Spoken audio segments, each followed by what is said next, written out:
All right, welcome. Let's go inside. Just inside the door, we have a very large living area that opens to the area that is the study. This does not have French doors on it. It would need them. It does, however, have a pocket door on this one that goes into the kitchen. So you would need to put something or other inside of the doorway here. Living room has cables already here if you want to put a TV up here. There is also some damage to the wall from the last one that was here, so you probably should put a TV up here. You've got internet cable and stuff ready to go right there for a drop hook to wherever that actually hooks up to, and then an outlet. You've got dental work on the mantle, super fun, and it mirrors what is up here. I know you can't see that from here. You have a gas fireplace. Those are gas logs. This will walk out to the outside, and we'll go out there shortly. The windows, most all of them have these Venetian blinds that can be opened, and they're wood. They're not the cheap stuff, and they open if you want just the window lighting.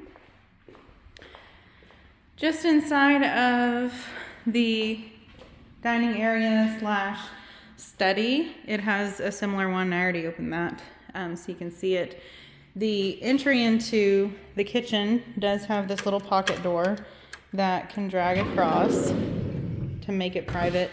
But again, you would have to put something right here. Okay. It looks like they had some previous outlets and things for phone here. Inside of the kitchen, you've got a dual-sided breakfast bar, which means two sides of this have enough of a lip that you can put bar stools under it. All the appliances, sans the refrigerator, are built in. Inside of this pantry, there are a number of different built-in shelves, including spices and such. The island does not have power to it, but it does have pull-out drawers for like small appliances, things like that. This is the actual dining area. It does also have a recessed ceiling similar to the living area. Those are 13.5-inch tiles to give an idea of how big this area is, and it also walks out back. There's a chair rail that's all wood here. Through this door, the front door is through that doorway right there for reference. You can get all the way through the house to the other end. There is one bedroom tucked off to itself here. It also has the Venetian blinds and good sized closet. These doors are like solid wood, like it's not a game. The flooring in here, this is not wood. This is laminate. This is the only bedroom on this side of the house. The laundry area does have gas and 220, so if you have a gas dryer, you're still okay. There is a plumbing access here, that's what this is, and then the tap for the washer, obviously. Hanging rack, plate rack, in case you ever take up being a peepaw. And you've got a folding table here. Inside of the garage, we'll go over all the mechanicals really quickly while we're here. This is the hot water tank. It looks like it's been replaced fairly recently. The last termite inspection that we know of was in 2015. We know it's been treated for termites since then, but we don't know when. But it was inspected before with the last buyer, and it was nice and clean, so it should still be. This is Central Vac, and I'll show you the plugins for that on the inside. This is for the the sprinkler system. It's got zones and you can program it, all that good stuff. Right now it's off. Lots of built-ins in here. There is an additional storage room in here with cedar closets and an additional utility sink in case you have extra projects and whatnot, like a craft room basically. It actually smells like fabric in here, so I'm kind of guessing that's what they did with it. There's some additional storage in here. These also go with the central vac system, and so does that. This is cedar, so you'll be able to store things in here pretty easily, and then there's some additional storage up there.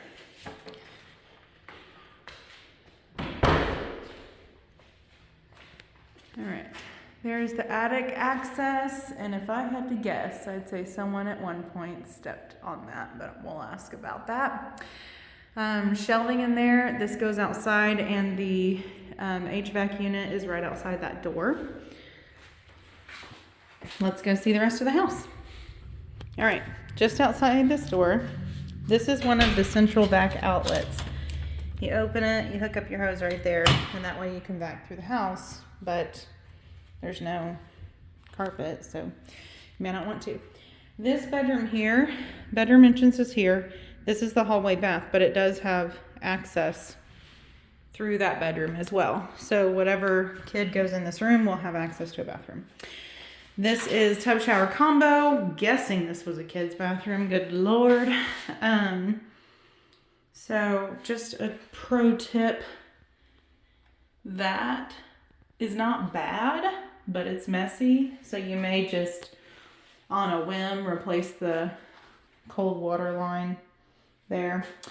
The sink looks original. So it does have a little bit of a medicine cabinet here. And then you've got access to this bedroom here. Laminate flooring. There's a little bit of wall damage there. I'm guessing that was for cable access. Closet's about the same size as the other one. Venetian blinds. This one looks out front. There's the bathroom access, and we're walking back into the hall. There's a doorbell up there. This is going to be your coat closet because we're right outside of the bedroom door, but apparently we like shelving more than we like coats. Okay. Security system is also there, and they have never used it, so they don't know if it works or not. Venetian blinds flank the front door. This is the panel for the alarm system.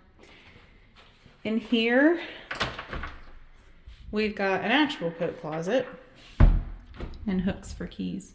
Cute, right? Okay. This is the primary suite. It does have a fish hook jack, so this will go where the TV can go, and then this comes out to not an electrical outlet, so that's interesting. It does have outlets on either side, so if you put your bed here, you'd have it on either side, and that mimics over here as well. Venetian blinds on the window again, and this looks out to the back of the house. The ceiling is mirrored in kind to all the other formal ceilings with inset. This is the primary ensuite. You've got a jetted tub here, and you've got a single vanity here with lots of drawers and cabinet access. These are actual drawers, not just panels. You've got trays here, so you put a toothbrush or what have you.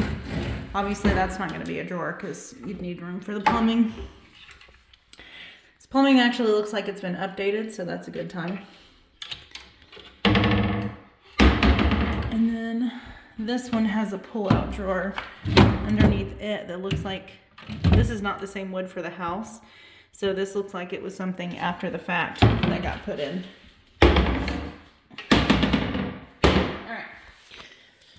Shower is all tile, looks original. That's not original. They've changed the shower head, and that's fine.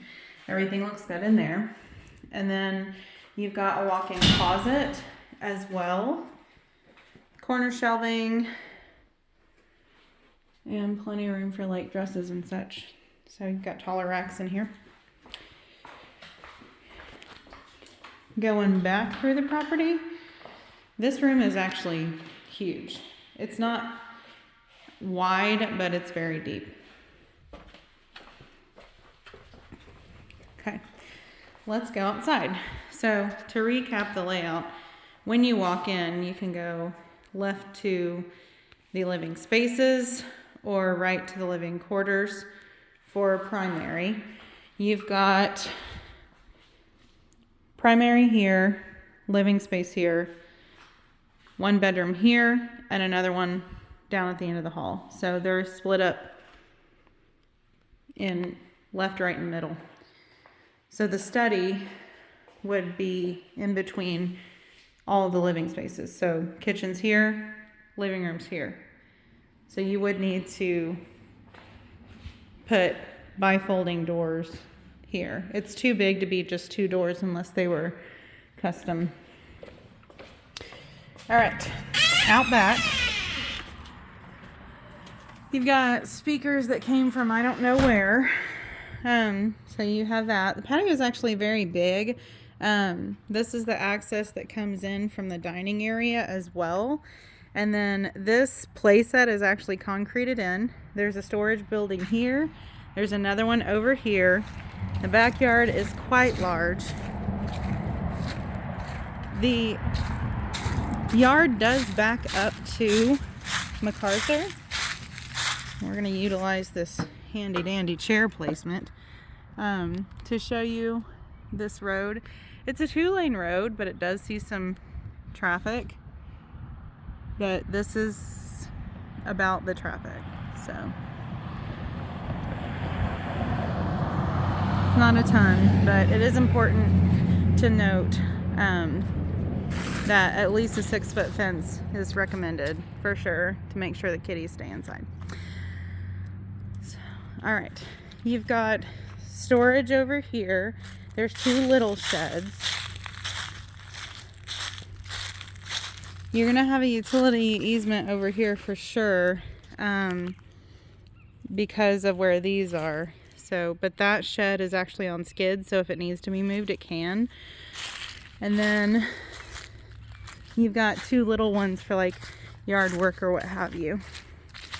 Since the last inspection recommended work on the roof, I told the listing realtor already that we would just send an addendum asking the seller right away to open a claim to be able to address that instead of waiting to see if they will.